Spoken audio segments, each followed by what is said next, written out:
Hello, and welcome back to my YouTube channel and podcast. My name is Jen, and this is Mindful Insights. So today I wanted to take a little bit of time and talk about worry. Worry does no one any good. Not you, not the person you're worried about, and not the collective. When you worry, you're actually projecting fearful energy into your future potentialities and attracting situations and experiences that create more worry. Now, this is often done unconsciously, but becoming aware of this can allow you to kind of stop worrying so much and not project as much to worry about into your future via law of attraction. Understand that we each have the ability to think ourselves into worry or to direct our thoughts away from worry. So we literally, you within yourself, within your own mind, have the power to refuse to cater to the worry. You have the power to refuse, you have the power to redirect your thinking, and you have the power to filter your own thoughts. And the indicator for this, whether you're doing it or not, is how you're feeling.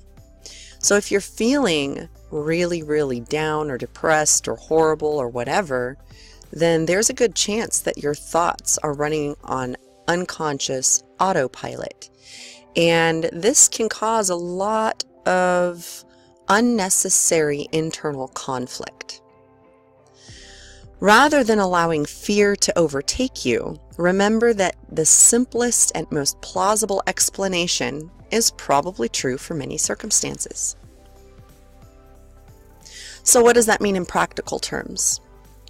Well, anytime you catch yourself thinking thoughts of worry, sit with the feeling for a moment, and then redirect your thinking toward asking, what is a truly plausible outcome as far as what you're worried about? Is the worry realistic, or is it catastrophic thinking?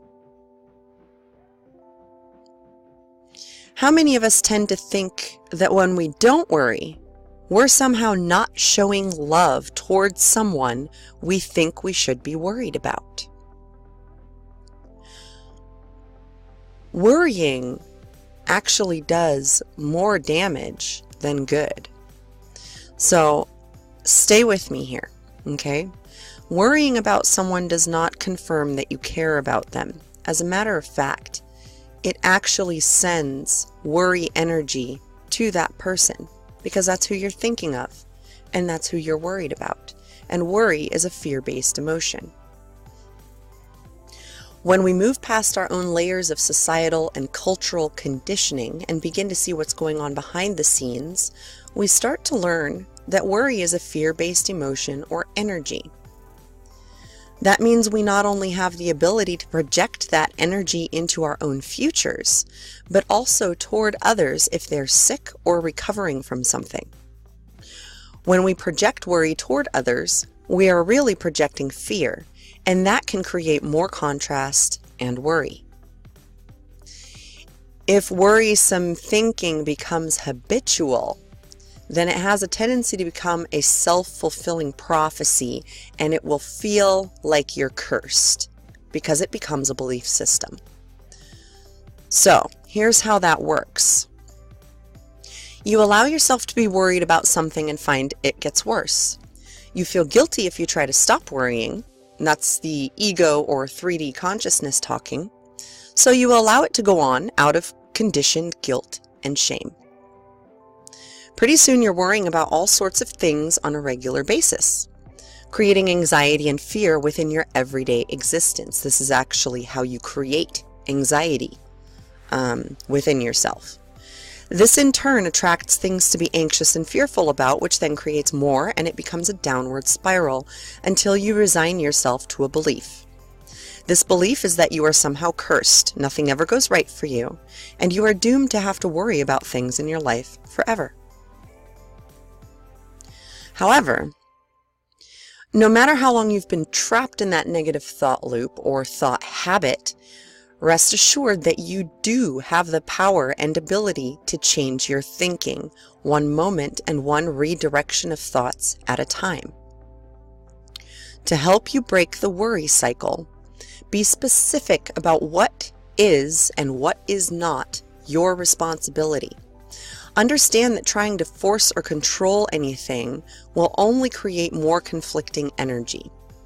Pushing against a stressful situation will assuredly create more stress.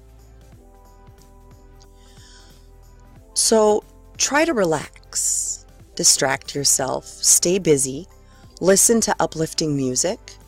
Most importantly of all, don't allow those fearful thoughts to control you or how you're feeling.